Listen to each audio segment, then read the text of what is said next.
नमस्ते। आज मैं पिछले रिकॉर्डिंग के हिसाब से आज मैं शुरू करने जा रहा हूं दरभंगा राज।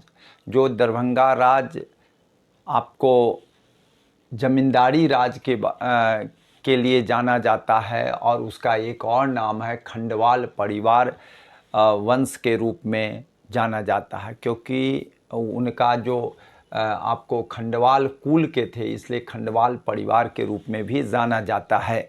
दरभंगा राज बिहार के प्रमुख राज्य में से आता है और उसकी जो योगदान है दरभंगा राज और महाराज के जो लोग थे उन लोगों के बारे में विशेष रूप से आज आपको जानकारी देंगे। आइए दरभंगा महाराज, और यह जो आपको मैं बतलाने जा रहा हूँ बीपीएससी कि पीटी और मेंस दोनों परीक्षाओं के लिए बहुत उपयोगी है। बिहार स्पेशल का अभी हम बना रहे हैं वीडियो, आप सब लोग ध्यान से सुनिए। आइए, दरभंगा राज का जो क्षेत्र है मिथिला क्षेत्र है और यहाँ पर 8380 किलोमीटर्स के दायरे में फैला हुआ है। इसका मुख्यालय दरभंगा है और आपको ब्रिटिश राज के दौरान तत्कालीन आपको बंगाल के 18 सर्किल के 4495 गांव शामिल था। इनके देखभाल के लिए 7500 अधिकारी बहाल थे। मैंने पहले भी चर्चा कर चुका हूं कि यह खंडवाल कुल के हैं और सांडिल्य गोत्र के थे। इनके संस्थापक जो थे बड़े मूर्धन्य विद्वान थे और उनका नाम है महामहोपाध्याय श्री महेश ठाकुर, और उनके शिष्य जो थे रघुनंदन, उनकी भी विद्वता की चर्चा पूरे भारत में होती थी। इनकी विद्वता की चर्चा सुन करके अकबर ने उनको आपको विशेष करके जो कल रामनवमी था, रामनवमी के दिन ही उनको मिथिला का कार्यवाहक घोषित कर दिया। आपको बता दें कि यह जो राज्य है दरभंगा राज्य के से लोग जानते हैं, क्योंकि अकबर के समय 1960 तक मिथिला और तिरहुत का जो शासन था इन लोगों के द्वारा शासित किया गया, इसीलिए इनको दरभंगा राज के रूप में जाना जाता है। वैसे खंडवाल परिवार के रूप में भी जाना जाता है। मूल नाम खंडवाल परिवार है, इसको ध्यान रखिएगा, क्योंकि मूल नाम से भी पूछा जाता है। यह सबसे धनी ज़मींदार आपको थे बिहार के। मैं आपको बता दे रहा हूँ, इनका योगदान चतुर्दिक योगदान था, चहु दिशाओं में इनका योगदान था। शिक्षा के क्षेत्रों में भी इनका बहुत बड़ा योगदान था। पहले मैं थोड़ा सा राजनीति पर चर्चा कर दे रहा हूँ। 1885 में कांग्रेस की स्थापना 28 दिसंबर से 31 दिसंबर मुंबई में हुआ। उसके खाने पीने रहने सहने, क्योंकि जाड़े का दिन था उस समय आपको, और पूरे भारत से लोग आने वाले थे, तो स्वाभाविक है कि जाड़े का रजाई कंबल वगैरह नीचे में सोने की व्यवस्था। उस समय होटल, बड़े बड़े होटल नहीं हुआ करते थे, उस तरह के कोई बड़े हॉल नहीं हुआ करते थे, उस तरह के रजाई तोशक और चादर कंबल ये सब को देने की व्यवस्था नहीं थी। तो महाराज अपने संसाधन के द्वारा ये सारी चीज़ें प्रोवाइड किए थे। और वह व्यक्ति जो थे लक्ष्मेश्वर राजा, महाराज राजा नहीं, महाराज लक्ष्मेश्वर सिंह थे जो यह सारी व्यवस्था कराए थे।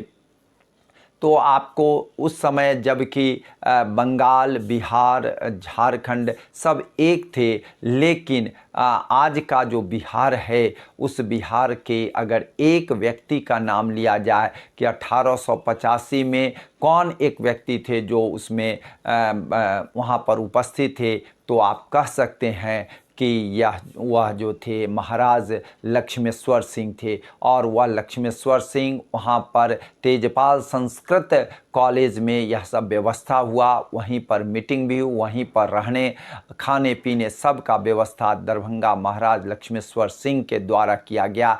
यह बहुत प्रमुख प्रश्न है पीटी के लिए, इसको ध्यान में रखिएगा। दूसरी बात हम आपको बता दे रहे हैं, इलाहाबाद सेशन जो आपको चतुर्थ सेशन था कांग्रेस का, वहाँ पर कोई भी सार्वजनिक स्थल पर मीटिंग करने के लिए इजाज़त अंग्रेज़ नहीं दिए थे, यानी अंग्रेज़ विरोध में थे। इसके बावजूद भी इन्होंने अपना लोथर काउंसिल जो खरीद करके, इनको जब मालूम हुआ तो लोथर काउंसिल खरीद के रहने सहने और मीटिंग करने की सारी व्यवस्था लोथर काउंसिल के प्रांगण में ही करवाया और सारा खर्च उन्होंने उठाया।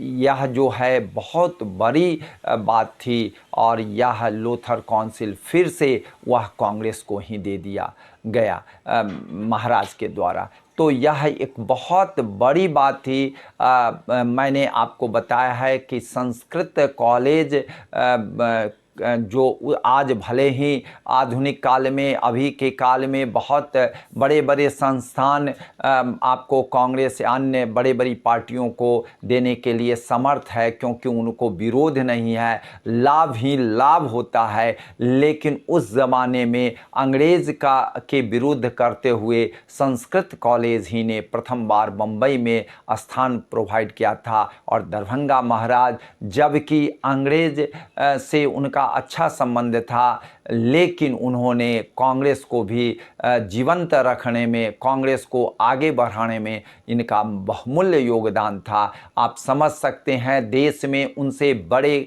सैकड़ों आपको रजवाड़े थे, लेकिन वह रजवाड़े सामने नहीं आए और इन्होंने आपको कम संसाधन रखते हुए भी प्रमुखता से हिस्सा ही नहीं लिया, बढ़ चढ़ करके काम किया। मैं आपको आगे बता रहा हूँ, राजनीति के अलावे पत्रकारिता के क्षेत्रों में बिहार में उस समय पत्रकारिता का बड़ा अभाव था। उस समय इंटरनेट, मोबाइल या बड़े बड़े पत्र पत्रिकाएं पटना बिहार से नहीं निकलती थी और वह उस समय आपको पत्र पत्रिकाएं निकालने के लिए वो कृत संकल्पित थे और वह निकाले भी। मैं आपको बता दे रहा हूँ, newspaper and publication private limited की स्थापना कर करके आपको पटना हनुमान मंदिर आप जो देख रहे हैं उसके सामने पहले बांकीपुर जेल था, उसी के जस्ट अपोजिट जहाँ अभी बुद्ध स्मृति पार्क है, उसी के जस्ट अपोजिट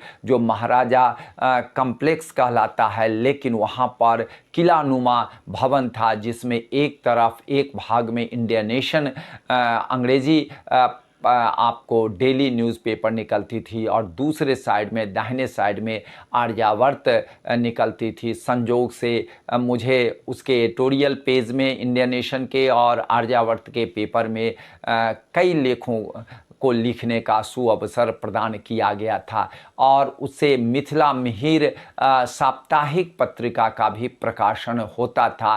तो आपको उस समय छोटी छोटी खबरें तो सामान्य सी बात है, बड़ी से बड़ी खबरें को आम जनताओं को नहीं रूबरू होता था, उसको आम जनता तक को जागरूक बनाने में, बिहार में पत्रकारिता का आम लोगों तक पहुंचाने में इनका अहम रोल रहा। भले ही आज वह जो है सो बंद कर दिया गया, सरकार उनके विरुद्ध में आ गई और उनको कई सालों तक इलेक्ट्रिसिटी नहीं प्रोवाइड की गई, जिसके कारण वह जो है रुग्ण होते हुए घाटे में 1 साल नहीं कई साल चली है अपने जनरेटर के बल से, लेकिन आर्थिक रूप से जो दंश और सूल झेले उसके बाद वह लास्ट में वह बंद कर दिया गया महाराज के वंशजों के द्वारा। लेकिन वह एक कीर्तिमान स्थापित किया था, 1 वर्ष नहीं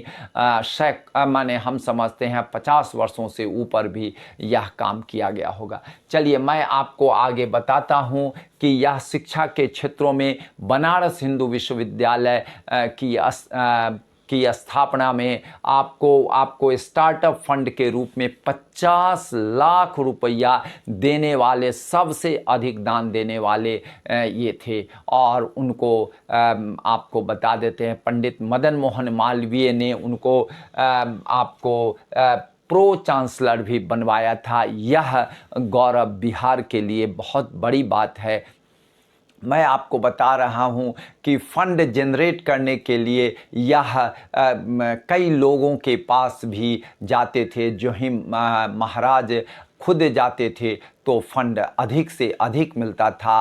पंडित मदन मोहन मालवीय इनके ऋणी थे, क्योंकि वह कहते थे कि अगर महाराज अगर नहीं हमको मदद किए रहते तो आज बीएचयू का ऐसा कायाकल्प नहीं होता। अगर आप जाएंगे बीएचयू में जाएंगे तो उन्होंने वहाँ पर बहुत बड़ा काशी मंदिर का तो अलग महत्व है, लेकिन उसी के नमूना के रूप में विशाल मंदिर बनवाया गया है जो दरभंगा महाराज के द्वारा बनवाया गया है। मैं आपको बता देता हूँ कि उसी क्रम में मैं थोड़ी सी चर्चा कर देना चाहता हूँ।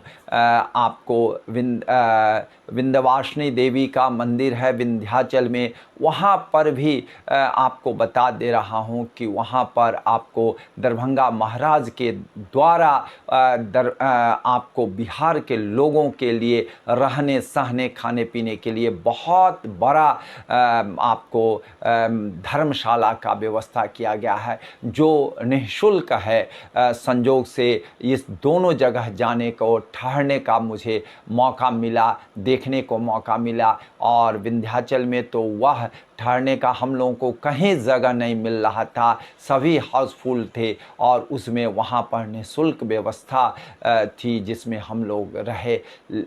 तो यह दरभंगा महाराज का बहुत बड़ी देन है। मैं आपको बता दे रहा हूँ कि आपको पटना विश्वविद्यालय को दरभंगा हाउस, जिसको नवलखा पैलेस कहा जाता है, वह पूरा का पूरा नवलखा पैलेस और वहाँ का मंदिर है जो भगवती दुर्गा की बहुत बड़ी मंदिर है, उसको भी उन्होंने दान कर दिया प्लस फंड भी काफ़ी दिया, जिससे पटना विश्वविद्यालय के आज जो भी आप देखते हैं रूपरेखा, उसमें उनका परम योगदान है। मैं आपको बतला दे रहा हूँ मैथिली विषय की पढ़ाई पटना यूनिवर्सिटी में हो, इसके लिए भी उनकी प्रमुख भूमिका रही। पटना मेडिकल कॉलेज अस्पताल को स्थापित करने में वह सबसे अग्रणी भूमिका निभाए। 5 लाख रुपया आज के समय में जो हम कह रहे हैं 50 लाख या 5 लाख बहुत कम है, लेकिन 50 लाख को कहेंगे तो आपको करोड़ों में हो जाएगा, और 5 लाख कर रहे हैं तो करोड़ में होगा। तो आप समझ सकते हैं इतना सबसे अधिक दान देने वाले पटना मेडिकल कॉलेज अस्पताल में यही प्रथम थे।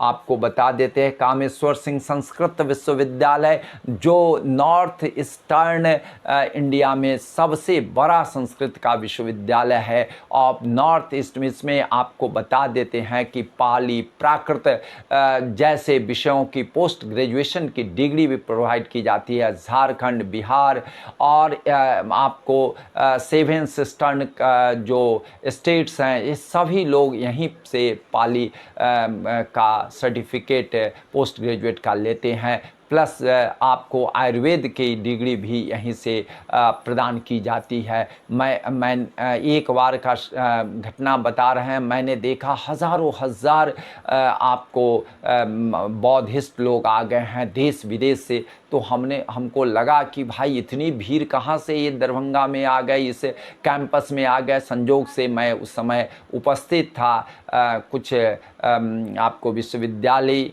कार्यों के लिए मैं वहाँ था उपस्थित। तो वहाँ देखा कि बहुत सारे हज़ारों हज़ार विद्यार्थी आए हैं देश विदेश से। तो मैंने पूछा तो बतलाया गया कि हम लोग पाली की और प्राकृत की परीक्षा देने कहीं कोई जापान से, इंडोनेशिया से, जाकार्ता से, कई देशों से और 7 ईस्टर्न जो हमारे स्टेट्स हैं सिक्किम से ले करके आपको आसाम और जितने भी हैं उधर उस सब से, नागालैंड, सबसे लोग आए थे आपको परीक्षा देने के लिए। तो यह एक बहुत बड़ा यूनिवर्सिटी है। और यहाँ पर आपको बता देते हैं कि यहाँ पर उनका अपना आनंद बाग पैलेस और एक समृद्ध पुस्तकालय को उन्होंने और उसके चारों तरफ की ज़मीन ये कामेश्वर सिंह संस्कृत विश्वविद्यालय को दे दिया।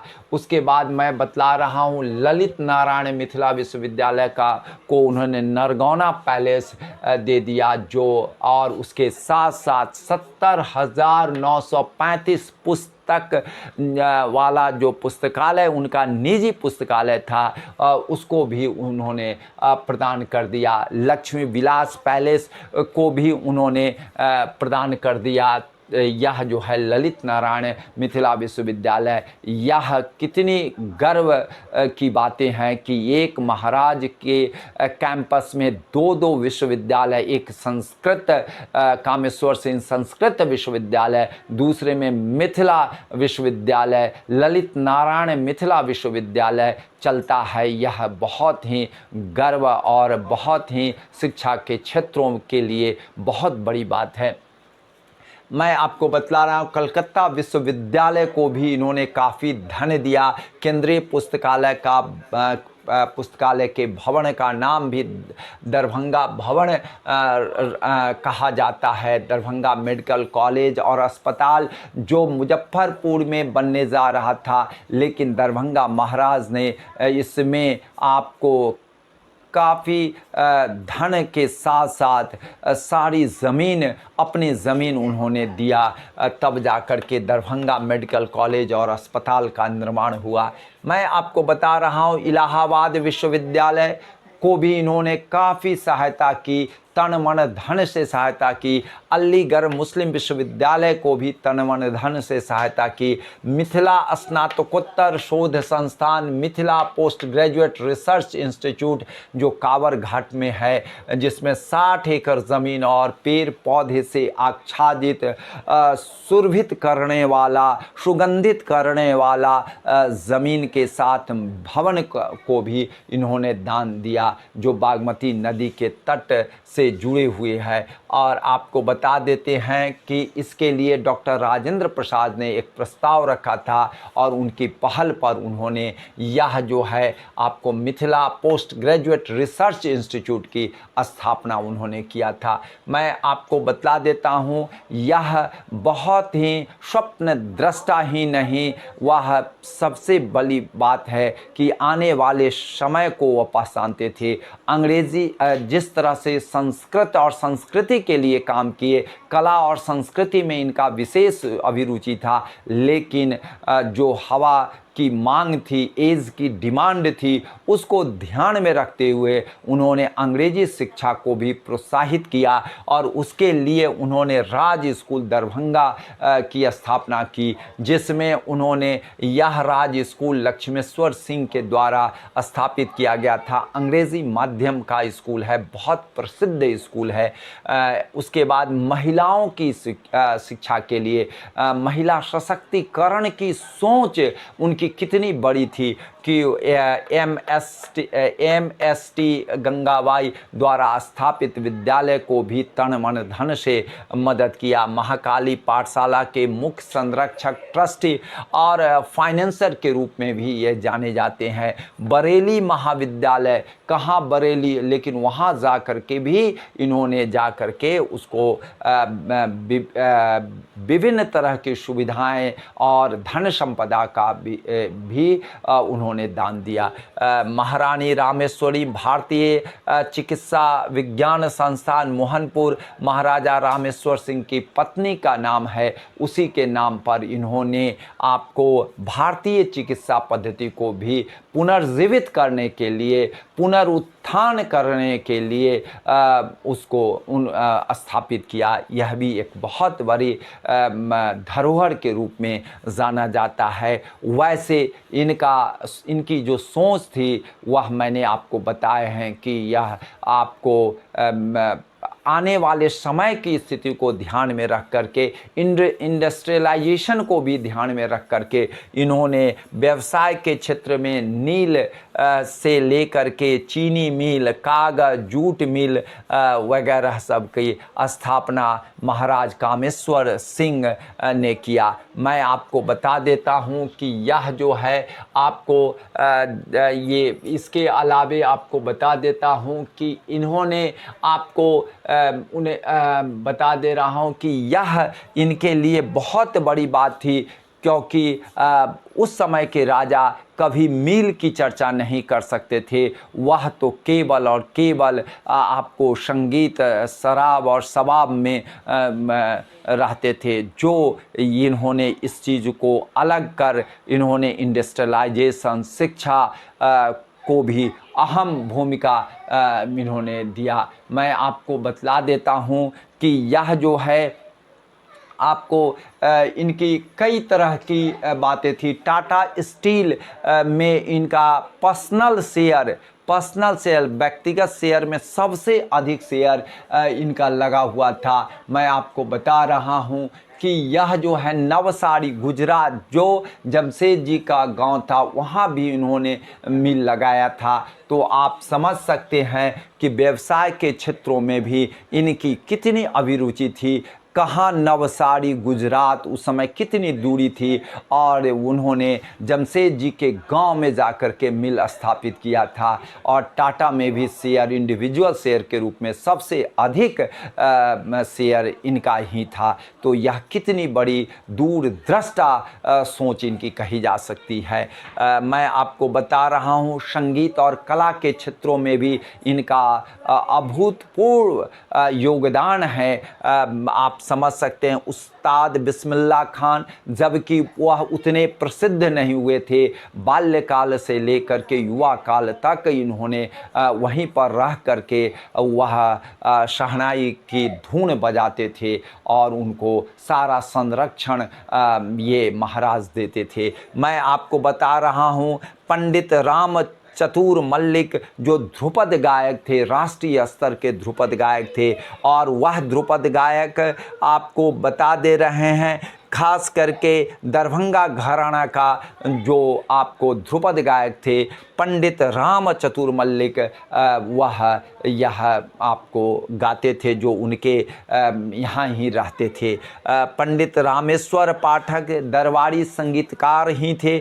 आपको बता रहे हैं पंडित सियाराम तिवारी संगीतकार थे, और उनके संगीतकार थे जो ठुमरी, ठप्पा ये सब गाते थे। और आपको बता देते हैं ध्रुपद की एक पूरे बिहार में 3 शाखा प्रसिद्ध थी। एक दरभंगा घराना था, दूसरा बेतिया घराना था, तीसरा डागर घराना था। यह आपसे पूछा जाएगा, इसलिए मैंने इस पर भी आपको बता दिया है। आपको और हम नाम ले रहे हैं मुराद अली जो सरोद वादक थे। इनके सरोद में आपको चांदी और तांबे का परत दिया हुआ था, जो एक नवीन पद्धति थी, और वह बहुत सारे लोग वहीं से अनुकरण करने लगे। आपको बता देते हैं गौहर जान जो है पहला प्रदर्शन, गौहर जान की पहली प्रदर्शन जो है 1887 में प्रथम प्रदर्शन हुआ, जो दरभंगा महाराज ही ब्रेकअप दिए। गौहर जान के पिता जो थे अमेरिकन इंजीनियर थे, उनकी माता भी विदेशी थी, और यह जो है सो एक आपको मुस्लिम पुरुष से शादी कर लेने से यह जो हैं सो इनकी टाइटल बदल गई, गौहर जान हो गई। और गौहर जान के बारे में आप जान सकते हैं इनके दरबारी संगीत गायिका के रूप में यह जानी जाने लगी, और यह जो है दक्षिण एशिया की पहली गायिका है जिसको ग्रामोफोन कंपनी रिकॉर्ड किया था। इससे आप समझ सकते हैं, और यह 1-2 नहीं, हम समझते हैं 500 से ऊपर संगीत गाई, जो विभिन्न फिल्मों, विभिन्न रिकॉर्डिंग में आज भी आप आप सुन सकते हैं। मैं और एक बात बतलाना चाह रहा हूँ, कुंदन लाल सहगल जो अभिनेता के साथ साथ वह आपको गायक भी थे, राजा विश्वेश्वर सिंह के विशेष रूप से मित्र थे। बेला का इनका जो भवन था वहाँ पर हर हमेशा यह जो है आपको गीत संगीत का रातों भर गीत संगीत में लोग सरोवर में डूबे हुए रहते थे और ये लोग आनंद उठाते थे। वह उतने उस समय के प्रथम सुपरस्टार फिल्म के जो थे कुंदन लाल सहगल, और वह उनका ब्रेकअप उनकी माने समझिए कि बहुत ज़्यादा पहचान दरभंगा महाराज के कारण बनी। और उनके मित्र जो थे राजा विश्वेश्वर सिंह विशेष रूप से उनके मित्र थे। कोई भी कार्यक्रम, कोई भी शादी ब्याह, कोई भी आयोजन होता था बिना कुंदन लाल सहगल से पूरा ही नहीं होता था। तो कुंदन लाल सहगल का एक पैर जो था कलकत्ते में रहता था, दूसरा पैर बम्बई में रहता था, और इस दोनों के बीच में जो समय मिला तो आपको दरभंगा में रहता था। मैं आपको बता रहा हूँ खेलों के क्षेत्रों में भी इनका अहम योगदान है, क्योंकि यह जो हैं सो बिहार का पहला पोलो का मैदान इन्होंने लहरियासराय में स्थापित किया। और आपको बता देते हैं माउंट एवरेस्ट की पहली उड़ान 1933 में आयोजन किया गया था, जिसमें दो राजाओं विशेष करके आपको दरभंगा महाराज, और आपको बता देते हैं कि राजा बहादुर कृत्यानंद सिन्हा, और आपको बता देते हैं कि आपको कामेश्वर सिंह, दोनों आदमी 1933 में वहाँ जा कर के आयोजन में आपको भागीदार हुए, और वह जो हैं आपको वहाँ का मेज़बानी किया था। जबकि सैनिक लोग ये सब सभी कार्यक्रम को प्रस्तुत कर रहे थे, लेकिन मेज़बानी के रूप में दो ही गेस्ट थे, और वह एक दोनों बिहार के थे। एक आपको राजा बहादुर कृत्यानंद सिन्हा जो दूसरे जो थे जो बनेली के राजा थे, और दूसरा जो थे दरभंगा महाराज थे। तो आप समझ सकते हैं कितनी बड़ी कीर्तिमान और गौरव की बात हुई। उसके बाद ऑल इंडिया फुटबॉल फेडरेशन के संस्थापक सदस्य के रूप में राजा विश्वेश्वर सिंह रहे हैं। इसलिए आप इस बात को आप समझते होंगे कि मैं आपको दरभंगा महाराज की शुरुआत से लेकर के आपको यहाँ तक बताया। मैं आपको अब बतला रहा हूँ, वंशावली को बतलाने जा रहा हूँ। वंशावली जो है इसका आपको यह जान करके बहुत ही गौरवान्वित महसूस करेंगे, क्योंकि इनके जितने भी राजा हैं सभी के सभी बहुत अच्छे कार्य किए हैं।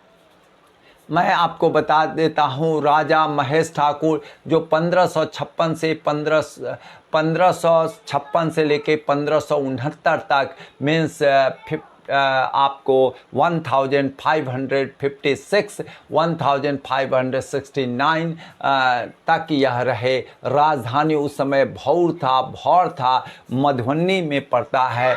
दूसरा आपको राजा गोपाल ठाकुर जो 1569 से 1581 तक 1569 से 1581 तक काशी में वास करने लगे। ये धार्मिक विचारधारा के आदमी थे।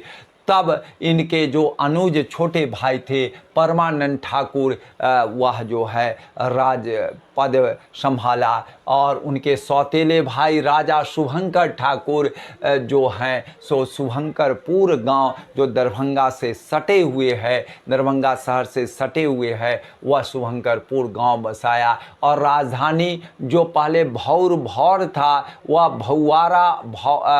आपको भौवारा मधुबनी के पास है, वहाँ पर उन्होंने इसको स्थापित करवाया।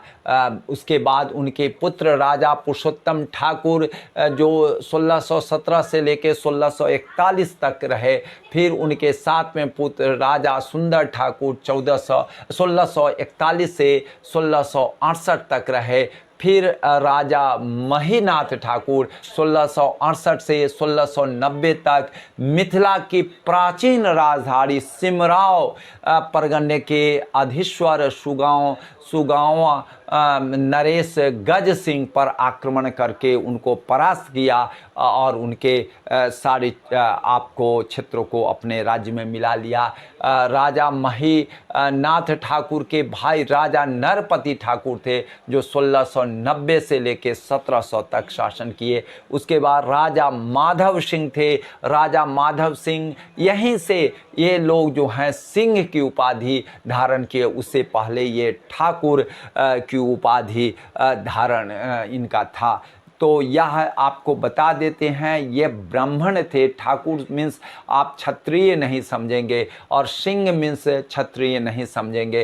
राजा माधव सिंह सिंह की उपाधि धारण किए। अपने प्रिय जो नौकर जिसको मिथिलांचल में खवास कहा जाता है वीरू कुर्मी को कोसी अंचल सौंप दिए, लेकिन वह उनके विरोध हो गया जिसके चलते उन्होंने वहां जा करके उनका शमन किए। उसके बाद नेपाल तराई के पंचमहाल के उपद्रवी राजा भूप सिंह को भी युद्ध में मार डाला। आपको बता दे रहे हैं राजा माधव सिंह के बारे में मैंने आपको बताया। राजा विष्णु सिंह जिसको विष्णु सिंह कहते हैं 1739 से 43 तक यह राजा रहे। राजा उसके बाद जो है आपको राजा राघव सिंह के दूसरे पुत्र राजा नरेंद्र सिंह राजस्व नहीं चुकाने पर अलवर्दी खान ने पटना के सूबेदार राम नारायण से आक्रमण करवाया, लेकिन कंदरपी घाट पर युद्ध हुआ जिसमें अजीत नारायण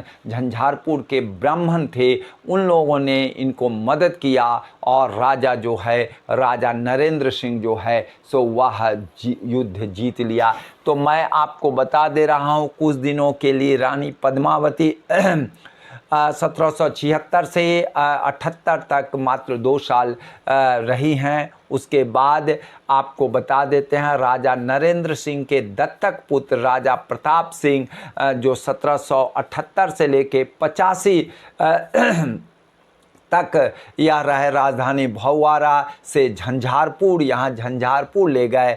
फिर राजा माधव सिंह हुए आपको जो राजधानी झंझारपुर से दरभंगा, यहीं से आपको माधव सिंह जो है झंझारपुर से अब ले आए, आपको दरभंगा ले आए। मैं आपको दरभंगा के बारे में बतला देता हूँ कि दरभंगा जो था वह आपको मुख्य रूप से वह आपको एक छोटा सा गांव था और उस गांव का नाम था इस्लामपुर गांव नाम था। और वहाँ इस्लामपुर गांव जो है आपको जनाब अलवर्दी खान जो मुर्शिदाबाद के आपको नवाब थे उन्हीं के नियंत्रण में था और वहाँ पर काफ़ी मुस्लिम कम्युनिटी के लोग थे, लेकिन उनको जो है शिफ्ट करा करके लहरिया सराय या अन्य जगहों पर भेज दिया गया और वहाँ पर जो है दरभंगा महाराज अपने किला की स्थापना करवाए। मैं आपको बता दे रहा हूँ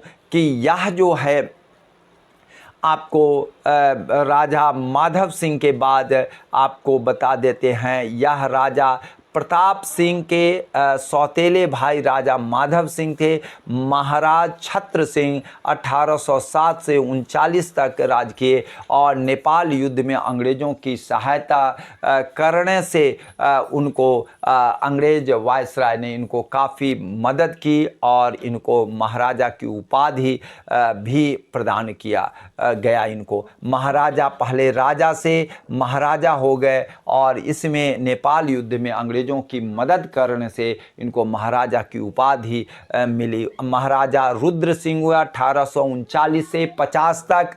महाराजा रुद्र सिंह, यहाँ ध्यान देंगे आप सभी, महाराजा रुद्र सिंह 1839 से 50 तक रहे। उसके बाद महाराजा महेश्वर सिंह 1850 से 60 तक रहे, लेकिन इनका जो बच्चा था अल्पवयस्क था, इसलिए कुछ दिनों के लिए कोर्ट ऑफ वाइस के हाथ में चला गया, अंग्रेज़ के हाथ में चला गया। लेकिन जब लक्ष्मेश्वर सिंह आपको युवा हुए, वयस्क हुए, तो वह जो हैं अंग्रेज़ के द्वारा फिर से उनको अधिकार मिल गया और उनके इनके अनुज जो थे वह जो थे आपको उनका नाम महाराजा धीराज रामेश्वर सिंह था।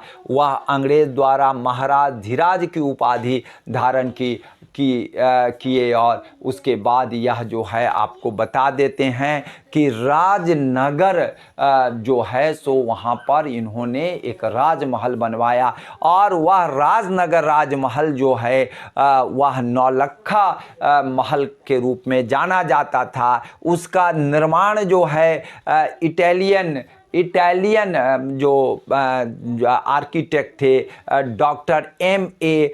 कॉर्नी उन्होंने आपको इसको बनाया था। आपको doctor M.A. Corny Italian architect थे, यह पूछा जा सकता है। और आज वह जो है राजनगर का राजमहल देखने योग्य है। वैसे तो दरभंगा का राजमहल भी बहुत सुंदर है, लेकिन 1934 के भूकंप में काफ़ी क्षतिग्रस्त हो गया था। लेकिन आज आप जाएंगे तो पता नहीं चलेगा कि वह जो है दरभंगा का किला इतना क्षतिग्रस्त है। लेकिन वहाँ जो है राजनगर का किला अभी भी उसका पूर्ण रूपेण पुनरुद्धार नहीं किया गया, क्योंकि वहाँ पर असल में वह जो है सो दे दिया गया था आपको महाराजा धीराज कामेश्वर सिंह अपने भाई राजा बहादुर विशेश्वर सिंह को राजनगर दे दिया गया। लेकिन वहाँ पर ये लोग